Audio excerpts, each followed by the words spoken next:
주님은 그렇게 아파하시는 겁니다. 믿음이 얼마나 믿음이 놀라운 겁니까?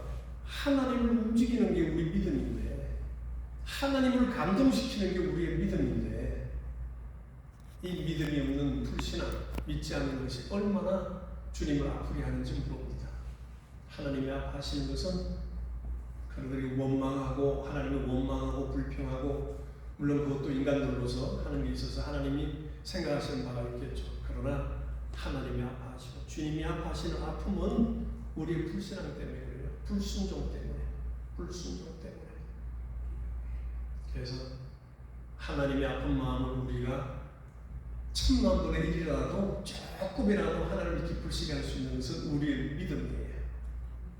아주 기다신만큼 조그만 믿음이 있으면 산을 움직이리라 그랬는데 그만한 믿음도 없을까요? 저희들은 참 안타깝죠. 오늘 또 설교 말씀은 믿음에 관한 겁니다. 우리 성경 말씀 누가복음 17장에 있는 말씀을 보겠습니다. 누가복음 17장 5절부터 10절에 있는 말씀입니다. 우리 한 절씩 교독하시겠습니다. 다 찾으셨죠? 예. 사도들이 주께 여짜오되 우리에게 믿음을 더하소서 하니 주께서 이르시되 너희에게 겨자씨 하나일 만한 믿음이 있었더라면 이 뽕나무더러 뿌리가 뽑혀 바다에 힘겨라 하였을 것이요 그것이 너희에게 순종하였으리라. 너희 중에 누이에게 밭을 갈거나 양을 치거나 하는 종이 있어 밭에서 돌아오면 저더러 곧 와 앉아서 먹으라 할 자가 있느냐? 도리어 그 더러 내 먹을 것을 준비하고 삐를 띠고 내가 먹고 마시는 동안에 수종 들고 너는 그 후에 먹고 마시라 하지 않겠느냐? 명한 대로 하였다고 종에게 살해하겠느냐? 이와 같이 너희도 명령받은 것을 다 행한 후에 이르기를 우리는 무익한 종이라 우리가 하여야 할 일은 한 것뿐이라 할지니라.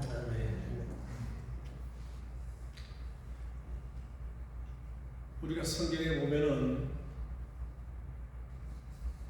믿음에 관해서 예수님께서 말씀을 많이 하시고 사람들의 믿음을 보시고 저의 믿음을 보시고 너 믿음대로 되라 그런 부분이 많이 있습니다. 오늘 우리가 신앙생활 한지 5년, 10년, 20, 30년 혹은 50년도 이상이 되는 분도 계실 겁니다. 근데 믿음이 무엇이냐 하는 겁니다. 믿음이 무엇이냐. 어떻게 보면 굉장히 믿음이 광범위해요. 또 따지고 보면 아주 심플한데 믿음이 무엇이냐 하는 거예요. 무엇을 가지고 믿음이라 하며 믿음의 기준이 무엇이며 믿음이 좋다 그러는데 믿음이 좋은 것은 또 무엇인가 하는 겁니다. 아니 교회에서 보면은 어떤 분 열심히 봉사하고 막 저분은 믿음 좋아. 저 집사님은 얼마나 믿음이 좋은지 몰라. 믿음 좋은 것을 부러워합니다. 근데 무엇을 보고 그렇게 부러워하죠? 그 집사님이 무엇을 어떻게 했길래 그 믿음이 좋다고 얘기하는 건지. 나도 믿음이 좋고 싶은데 정말 하나님이 기뻐하시는 믿음을 가지고 하나님을 기쁘시게 하고 싶고 하나님으로부터 사랑받고 싶은데 믿음이 뭐냐는 거예요. 어떻게 해야 하나님이 기뻐하시고 나를 사랑하실까? 믿음이 무엇인가 하는 겁니다.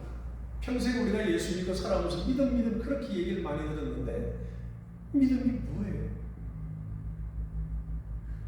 우리가 성경 공부를 통하고 얘기를 통해서 몇 번은 얘기를 제가 전하고 들었습니다. 믿음은 첫째, 구원에 이르는 믿음이 있다고 했죠. 예수 그리스도께서 내 죄를 위해서 죽으시고 내 죄를 용서해 주셨다. 하나님이 보내신 그분, 십자가에서 피 흘리시고 죽으신 그분이 내 죄를 용서하신 분이시다. 구세주이시다 하는 것을 믿는 겁니다. 그리고 그분이 곧 하나님의 아들이시오 하나님이다 하는 걸 믿는 겁니다. 이것을 예수님께서 제자들에게 말씀해 주시기를 사람들이 나를 누구냐 할 때 베드로가 얘기했죠. 주는 그리스도시요 주는 구세주시요 살아계신 하나님의 아들입니다. 그때 예수께서 기뻐하시면서 얘기합니다. 이건 사람의 지식이 아니다. 사람이 가르쳐준 것이 아니고 하늘에 계신 아버지께서 가르쳐준 것이다. 그렇게 말씀하심으로써 예수를 믿는 믿음은 세상에서 온 것이 아니요 하나님으로부터 오셨다는 겁니다. 우리가 예수는 주여 나의 구세주시오 나의 생명을 구원하신 하나님이십니다 하는 고백하는 이 고백은 하늘에서 온 것이지 땅에서 나타난 것이 아니라는 겁니다. 그러니까 예수를 구주로 믿는 믿음은 하나님의 믿음이에요. 내 속에서 우러나는 믿음이 아니고 세상 사람들이 가르쳐준 것도 아니고 어떤 놀라운 철학자들이 가르쳐준 것도 아니고 하나님이 가르쳐주신 하나님의 지식이에요. 하나님의 확신이에요. 하나님의 신뢰입니다. 그것을 우리에게 주셨어요. 그래서 우리는 예수를 믿는 믿음을 가지고 거듭난 자들이 되었습니다. 그리고 하나님, 그 하나님을 우리의 아버지라 부르는 겁니다. 얼마나 놀라운 겁니까 이게. 자, 이것이 구원에 이르는 믿음입니다. 그러면 그 구원에 이르는 믿음을 가졌으면 이제부터 거듭난 자가 돼서 생활을 해 가야 되는데 10년이 20년이 50년이 갈지 모르는 겁니다. 이 앞으로의 세월들을 살면서 믿음의 생활을 해야 되는데 이제부터는 믿음이 무엇이냐 하는 겁니다. 여러분 믿음을 무엇으로 생각하세요?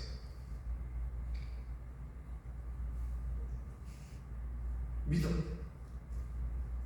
예수께서 설교를 마치신 다음에 베드로 제자들과 함께 저희 바다를 건너가자 해서 갔습니다. 제자들과 함께 배를 타고 갈릴리 바다를 건너가는데 예수님은 피곤하셔서 주무셨어요. 주무시고 계신데 제자들이 배를 타고 가다가 폭풍이 불고 바람이 불고 막 하니까 급시 났습니다. 그래서 결국 예수님을 깨우죠. 주여 주여 우리가 죽게 생겼습니다. 우리를 돌아보지 않습니까? 도와주십시오. 깨웠더니 예수님께서 일어나서 바람을 꾸짖으시고 물을 꾸짖으시고 평온하게 되었습니다. 그런데 제자들이 깜짝 놀랐죠. 아니 제가 누구길래 바람도 바다도 순종하는가 놀랐습니다. 그리고 나서 주님이 하신 말씀 혹시 기억하세요? 주님이 제자들에게 하신 말씀. 이 믿음이 적은 자들아, 이 믿음이 없는 자들아. 또 다른 데서는 너희 믿음이 어디 있느냐? 아니 예수님하고 같이 가다가 배에서 타고 가다가 어려운 일 당해서 예수님을 깨워서 도와달라고 그랬는데 예수님께서 다 도와주신 다음에 하시는 말씀이 너희 믿음이 어디 있느냐? 왜 믿음이 이렇게 적으냐? 아니 엉뚱한 말씀을 하시잖아요. 우리가 보기에 듣기에 그죠? 그리고 왜 그런가 하면은 예수님께서 이미 말씀을 하셨어요. 우리가 저편으로 건너가자. 저편으로 건너가자. 그러면 저편으로 건너갈 줄 알았어야 돼요. 믿었어야 돼요. 광풍이 불고 바람이 불고 뭐가 불어도 주님이 함께 계실 때 가자 했으니까 갈 수 있는 것을 믿어야 되는데 그걸 믿지 못했고 눈에 보이는 환경만으로 너무 수다를 떨었죠. 그래서 주님으로부터 믿음이 없는 자들아 하고 책망을 받으신 겁니다. 우리가 잘 아는 아브라함, 그를 가르쳐 뭐라고 합니까? 믿음의 조상이라고 그러죠. 그는 어떻게 해서 믿음의 조상이 되었을까요? 생각해 보신 적이 있습니까?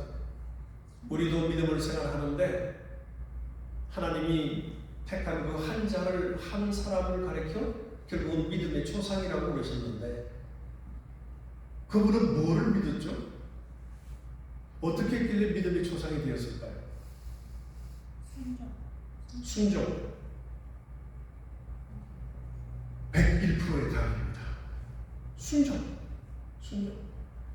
아브라함에게 하나님 말씀하시기를 너는 내가 지시한 땅으로 가라 그랬습니다. 갈 바를 알지 못했지만은 아브라함은 순종하여 갔습니다. 우리 창세기를 한번 볼까요? 창세기 22장. 거기에 아브라함의 기록이 잘 나와 있습니다.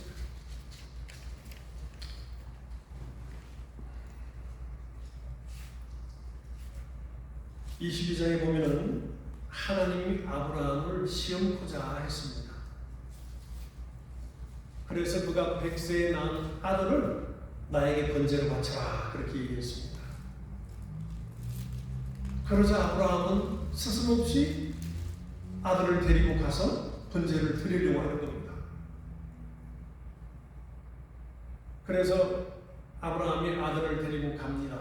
아들이 얘기합니다. 아버지, 불도 있고 불길 나무도 있고 다 있는데 번제로 쓸 어린 양은 어디 있습니까?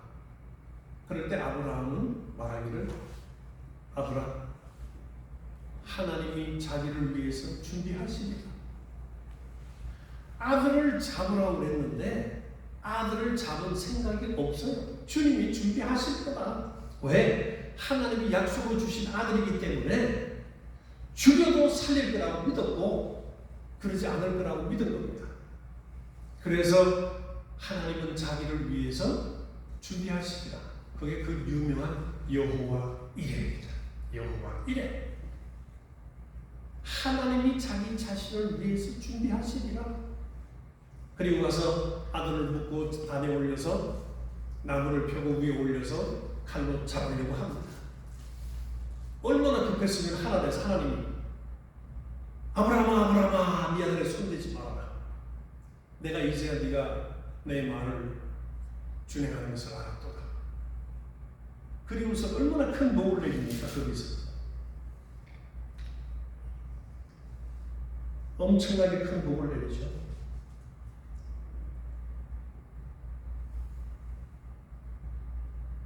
아브라함이 얘기합니다.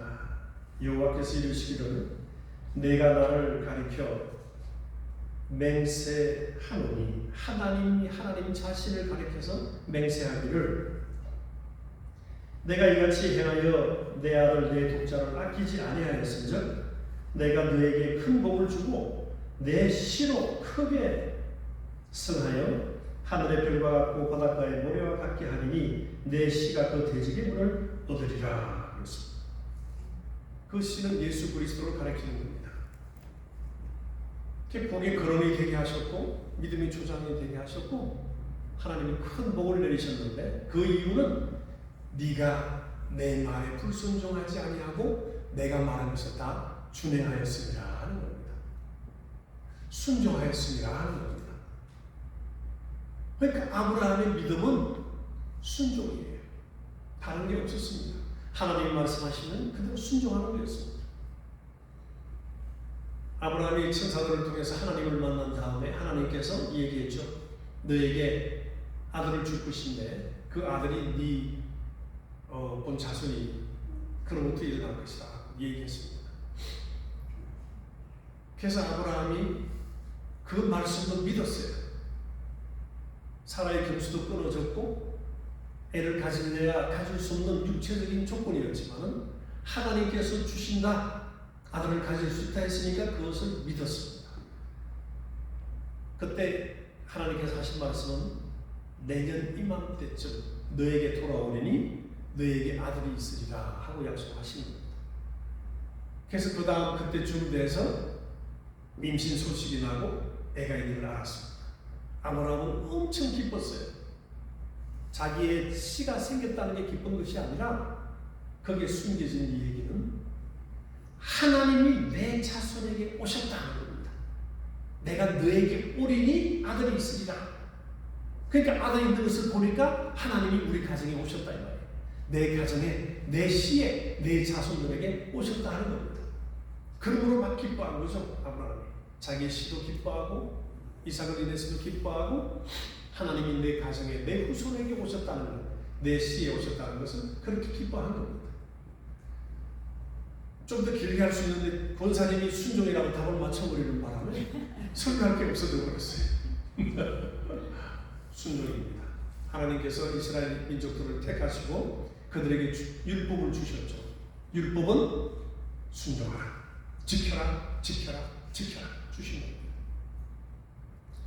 율법을 지키지 않으면 바로 보응이 따르죠. 죄의 책임을 따르고 죽기도 합니다. 그러니까 지키지 않으면 죽는 것이요, 지키면 사는 것이에요. 그러니까 요즘 말로 좀 바꿔 얘기하면 지키면 본전이요, 못 지키면 죽는 겁니다. 그러니 구약대 성도들은 그 말씀을 순종하고 지키려고 그렇게 노력하고 몸부림쳤죠. 그러나 오늘날 우리들의 믿음은 어떻습니까? 어떻게 보면 개판 같아요. 하나님을 믿는다면서도 뭐 별짓 하고 싶은 거 다 하죠. 구약때 같이 보응이 없어요. 그때그때 벌을 내리지 않으니까 뭐 이상한 짓도 하고 뭐 마음대로 다 하고 다닙니다. 그러니까 믿음하고 방종하고는 우리는 구분을 해야 되는데, 믿음의 행위와 방종들, 우린 자유한 자들이야. 하나님이, 아니 예수께서 우리에게 생명을 주셨고 우리를 살게 하셨어. 모든 죄 용서하셨어. 그래서 우리는 뭐든지 해도 괜찮아. 구원파에서 그런 얘기를 하죠. 우리가 죄 용서함 받았는데 회개를 한다면 그 사람 아직 죄가 있는 거다. 죄사함 받지 못했다. 그러므로 한번 죄사함 받았으면은 회개할 필요가 없다. 이렇게 가르치는 게 구원파죠. 우리가 살아가면서 짓는 죄들 그때그때 회개하여 용서를 받아야 되는 겁니다. 근데 그들은 얘기하기를 회개할 필요가 없다. 왜? 한번 죄를 용서하셔서 영원히 다 죄이기 때문에 우리가 죄를 회개하고 용서할 필요가 없다. 회개한다는 것은 아직 자기에게 죄가 있다는 것이다. 죄사함을 받지 못했다는 것이다. 라고 현혹하게 얘기함으로써 구원파들은 그렇게 잘못 전하고 있는 겁니다. 하나님이 우리에게 주신 믿음은 하나님의 지식이라고 그랬죠. 하나님의 방법입니다. 그 방법대로 우리가 하나님께 나아갈 때 하나님을 만날 수 있고 대화할 수 있고 나를 하나님께 상달시킬 수 있는 겁니다. 믿음 없이는 아무 소용이 없어요.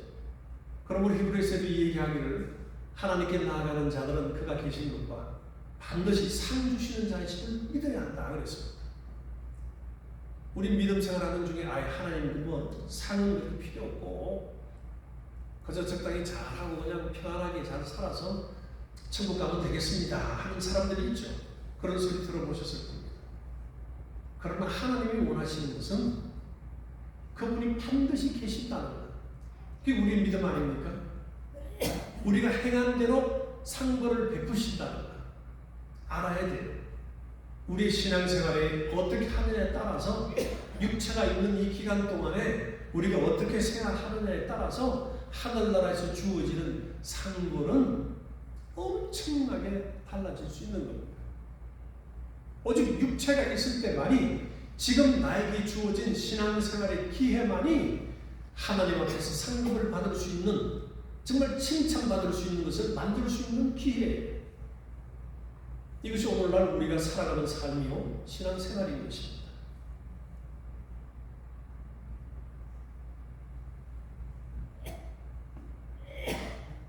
고민을 많이 하죠. 나도 좀 믿음이 좋고 싶은데 정말 누가 말해도 누가 봐도 나는 믿음이 좋아서 하나님이 그냥 나를 어깨 동무하듯이 주님이 항상 나를 도우시고 나 주님이 항상 대화하고 그분과 교제가 이루어지면서 놀라운 일들을 경험하면서 살아가고 싶은데 도대체 믿음이 없는 것 같아요. 우리 많이 생각해보잖아요. 나도 믿음이 좋고 싶은데 나는 왜 이렇게 믿음이 없을까? 나는 왜 이렇게 믿음이 없을까? 한두 번씩 다 고민해봤죠. 나는 왜 이렇게 믿음이 없을까? 제자들도 그런 고민을 잠깐 했었나 봐요. 주님과 함께 가면서 말씀을 하셨어요. 했어요. 제자들이 주님 우리에게 믿음을 더하소서. 성경 전체에 보면 믿음을 달라고 하는 게 여기밖에 없어요. 우리에게 믿음을 더해 주세요. Increase our faith. 우리의 믿음을 더해 주세요. 크게 해 주세요. 예수께서 이제 오시는데 제자들이 어떤 병든 자를 귀신 들려서 벙어리 된 자를 막 낫게 하려다가 낫게 하지 못했습니다. 기도를 해도 안 됩니다. 걔 막 웅숭웅숭 하고 있는데 예수님이 내려오셨어요. 오셔서 뭐 하느냐? 아들이 벙어리 들린 귀신이 들려서 벙어리 된 아들이 있는데 당신 제자들에게 부탁하니까 하지 못하더이더라. 그러니 할 수 있거든 어떻게 좀 해주세요. 우리를 불쌍히 여기시고 할 수 있거든 우리에게 좀 뭘 해주세요. 이 아들 좀 낫게 해주세요 한 겁니다. 그때 주님 하신 말씀은 할 수 있거든이 무슨 말이냐? 믿는 자에게 능치 못할 일이 없느니라 그랬습니다. 오늘 우리가 성경에 보면 많은 부분들이 나오죠. 병든 자들이 와서 주님 자기를 상달시키고 치료받고 기머거리도 벙어리도 많은 사람들이 치료를 받습니다. 중풍병자도 다. 그때 주님은 그들의 믿음을 보시고 믿음대로 될지니라 그랬단 말이에요. 그러니까 믿음은 보이는 거라는 겁니다. 주님은 믿음을 보셨어요. 근데 그 믿음의 주체는 예수님이에요. 자기 속에서 우러난 믿음이 아니고 우리가 오늘날 구원받은 그런 구원받는 믿음이 아니고 병든 자들이 주님께 와서 병을 낫게 해달라고 구원해달라고 병에서 풀려나게 해달라는 거예요. 물에 빠진 자를 구해주는 것 같이 병든 몸을 낫게 해달라고 주님께 부탁을 하는 겁니다. 그러니까 와서 주님께 얘기한 자들은 자기는 몰라도 주님은 나설 수 있습니다 하는 믿음을 가지고 왔단 말이에요. 낫게 할 수 있습니다 하는 믿음을 가지고 왔기에 주님이 내가 할 수 있다는, 주님이 할 수 있다는 그 믿음을 보시고 낫게 해주셨다는 겁니다. 병든 자의 믿음 자체가 아니에요. 병든 자는 예수님이 나를 낫게 할 수 있습니다 하고 왔기 때문에 그 믿음을 보시고 믿음대로 될지어라. 그 믿음이 너를 구원하였느니라. 그 구원은 우리가 세이브 받는 그런 구원이 아니고 병에서의 노임받는 겁니다. 환경으로부터의 구원입니다. 우리 영혼을 구원받는 구원이 아니고 환경으로부터 구원받는 구원입니다. 근데 많은 분들은 그것을 영혼의 구원받는 구원으로 착각할 때가 많죠. 주님은 그들의 믿음을 보시고 내가 할 수 있거든 그 믿음이 있으면 너가 나을 것이다 하는 겁니다. 예수께서 치료할 수 있다는 믿음이 너에게 있으면 너는 나을 것이다 하는 겁니다. 그 믿음대로 될지어다 해서 그들은 그 믿음을 가지고 병나음을 얻었던 겁니다.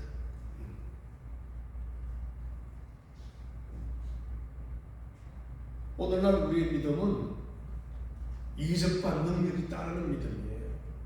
구원받은 믿음이 확실히 있으면 그 다음에는 하나님을 불러서 하나님을 움직여서 병도 낫게 하고 환경도 풀리게 하고 비즈니스도 잘 되게 하고 뭐든지 할 수 있는 그런 능력이 따르는 믿음입니다. 그런데 우리가 믿느냐 하는 거죠. 믿느냐. 말은 다들 믿는다고 하는데 얼마나 교회에서 많이 써먹습니까 말들을. 믿는 자에게 능치 못함이 없느니라. 믿는 자에게 능치 못함이 없다. 그런데 전부 다 보면 이거 능치 못함이 아니라 이게 정말 능치 못함이 없는 생각들 한단 말이에요. 전부 다 비실비실하잖아요. 하나님의 약속이 따르고 하나님의 보증이 있습니까? 병도 낫게 하고 싸움도 잘 되게 하고 집안도 화평하게 하고 아니 모든 것이 다 좋아지냐 이 말이에요. 예수 믿는데 왜 이렇게 어려움이 많고 복잡한 일이 많고 왜 이렇게 핍박이 따르고 왜 이렇게 일들이 잘 안 되는지 오히려 안 되는 부분이 많기도 해요. 그 믿음이 무엇인가? 제자들은 우리에게 믿음을 드려주십시오 라고 얘기했습니다. 그런데 예수님은 엉뚱한 말씀을 하세요. 너에게 종이 있어서 종이밭에 나가서 일하고 막 다 하다가 집에 돌아왔다 치자. 그럼 수고했구나. 너희 가서 먹고 마음대로 하겠니? 네가 배가 고프니까 너에게 밥을 차리고 더 해달라고 더 부려먹지 않느냐? 먹을 수 있죠. 그 종의 입장에서 뭐죠? 종의 입장에서는 나는 종이를 숨기는 자니까 나의 주인이 뭐라고 얘기하든 자기 의지가 없어요. 종은 주인의 의지에 따를 뿐입니다. 그 주인이 하라는 대로 해야죠. 밥을 차리게 밥을 차리죠. 띠부동에 무슨 수종 들죠. 다 해야 되는 게 종이란 말이에요. 그러고도 종의 입장은 뭐예요? 나는 무익한 종입니다. 주인이 하라는 대로 했을 뿐입니다 라고 얘기하라는 겁니다. 다시 말해서 예수님이 말씀하셨으면은 거기에 순종하라는 겁니다. 순종하라. 예수님이 말씀하셨으면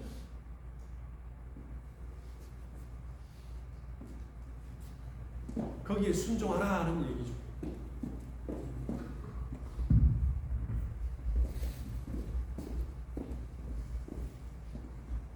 정말로 우리 믿음 가운데 믿음의 최진수, 최상급의 믿음은 예수 그리스도의 말씀에 순종하는 겁니다. 아브라함이 그랬듯이 우리는 예수 그리스도의 말씀에 순종하는 겁니다. 순종하고서도 나는 무익한 종이 욕하죠. 주님이 하라고 하셨으니 그 말에 순종하는 것 뿐입니다. 이렇게 말하는 거예요. 이것이 최상급의 믿음입니다. 더 이상 믿음이 없어요. 그 더 이상 큰 믿음이 없습니다. 그런데 여러분 순종하세요? 어떤 말씀에 순종하세요? 어떤 주님의 말씀이 여러분을 지배합니까? 어떤 주님의 말씀이 여러분을 주장합니까? 어떤 예수 그리스도의 말씀이 여러분들을 움직이십니까?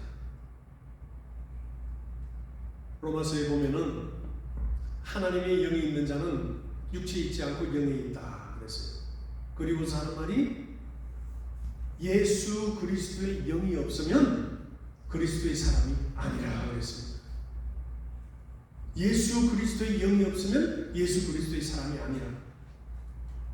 대부분 이 해석을 예수 그리스도의 영이 없으면 그 영을 성령으로 얘기하는데 그 말씀이 아니고, 물론 그렇게 해석할 수도 있겠죠. 그러나 예수 그리스도의 영, 예수 그리스도의 말씀이 없으면 그리스도의 사람이 아니라는 겁니다. 요한복음 6장 63절에도 예수께서 말씀하시기를 내가 너희에게 이른 말이 영이요 생명이다 그랬거든요. 내가 너희에게 이른 말이 영이다. 그러므로 예수 그리스도의 영이 있는 자, 예수 그리스도의 말씀이 나에게 있는가? 내게 예수 그리스도의 말씀이 없는 사람이라면, 내게 예수의 말씀이 없다면 넌 그리스도의 사람이 아니다. 이 정도가 되니까 얼마나 무섭습니까? 그러니 나는 내가 점검을 해봐야 돼. 오늘날 내가 주님을 믿고 성경을 그렇게 보면서 설교를 듣고 예배를 보고 그렇게 살아왔는데 과연 내 마음에 예수님의 말씀이 있는가? 어떤 말씀이 나에게 와서 어떤 말씀에 내가 순종하고 있는가? 어떤 말씀에 내가 움직여지고 있는가 하는 겁니다.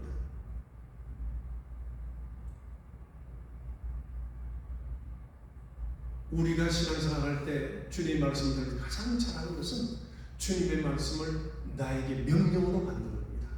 주님이 지금 나에게 하시는 말씀 계명으로 받는다는 거죠. 명령으로 받아야 순종이 나오는 겁니다. 아, 이 말씀은 좀 그럴듯한데, 아, 멋있는 말씀이야. 아, 참 좋은 것 같아. 아, 이 말씀 내가 인정하기가 힘든데 이거 좀 제쳐놓자. 우리가 구분하는 것이 아니고 주님이 하신 말씀은 취사 선택이 없어요. 그저 받아들이고 순종하는 것밖에 없습니다. 성경의 다른 부분들은 서신서나 이런 것들은 해석할 수가 있어요. 그러나 주님의 말씀은 그저 순종하는 것 뿐입니다. 거절할 수가 없어요. 거절하는 것은 주님을 아프게 하는 거죠. 얼마나 아프실까? 주님의 마음이. 아까 그 노래처럼 우리가 불순종할 때 주님은 가장 아프시고 마음 아파하시고, 우리가 그 말씀에 순종하여 행할 때에 기뻐하시고, 그 기뻐하시는 기쁨이 우리에게 임한다면 얼마나 좋겠습니까? 행복이죠. 행복이죠. 자유함 누리고 행복 속에서 하나님과 동행하는 삶을 살게 되는 겁니다. 아브라함도 그가 행함으로 믿음을 인정받았어요. 말씀에 순종하여 행함으로 인정받았고, 그래서 야고보서 이 이야기를 행함으로 인정받았고 믿음으로 행함으로, 그 행함으로 믿음이 또한 완성되었다 하는 겁니다. 그러니까 우리는 주님의 말씀을 떠나서는 신앙생활을 할 수가 없어요. 거짓이에요. 우리는 주님의 말씀을 떠나서 다른 곳에 순종할 수가 없어요. 예수 그리스도의 말씀에 순종하는 것만이 우리의 생명이 되는 겁니다. 그 말씀에는 생명이 있고 영원한 생명이 있지 않습니까? 빛이 있고 생명이 있고, 그래서 그 말씀대로 살아가는 우리에게 영원한 생명이 있는 겁니다. 오늘날 우리가 구약을 읽고 신약을 읽습니다. 구약은 천사들을 통해서 종의 영으로 준 법이요, 복음은 하나님의 아들 예수 그리스도로 말미암았다 하는 겁니다. 그래서 우리가 율법을 쫓아 살면은 종밖에 되지 못하지만은 육신으로 예법만 되는 거란 말이죠. 그러나 하나님의 아들 그리스도의 말씀을 사는 우리들은 하나님을 아버지라 부를 수 있는 양자의 영을 받았다는 겁니다. 아들의 영이다, 아들의 말씀이다 하는 겁니다. 그래서 우리가 양자의 영을 받았으므로 하나님을 아버지라 부를 수 있다 하는 것이죠. 이게 다 믿음의 결과. 우리는 너무 심플해요. 하나님이 다 만들어 놓으셨어요. 다 준비하시고 다 만들어 놓으시고, 다만 우리는 예수를 나의 구세주라 믿는 믿음만이 필요하고, 그 믿음을 가진 다음에는 내가 이 삶을 살아가는 5년, 10년, 20년, 30년, 50년 내 육체가 있는 동안에 살아가는 믿음의 생활을 하는 것이죠. 그것은 곧 순종이다. 예수 그리스도의 말씀에 순종하는 것이다. 그 이상의 믿음은 없다라는 겁니다. 그러므로 오늘날 저도 그러고 싶어요. 그러니 저와 여러분들 정말 주님의 말씀에 순종하는 최상급의 믿음의 진수를 소유하시고 생활하시기를 예수님 이름으로 축원합니다. 아멘. 기도하십시오. 아버지 하나님 감사합니다. 아들을 세상에 보내셨습니다.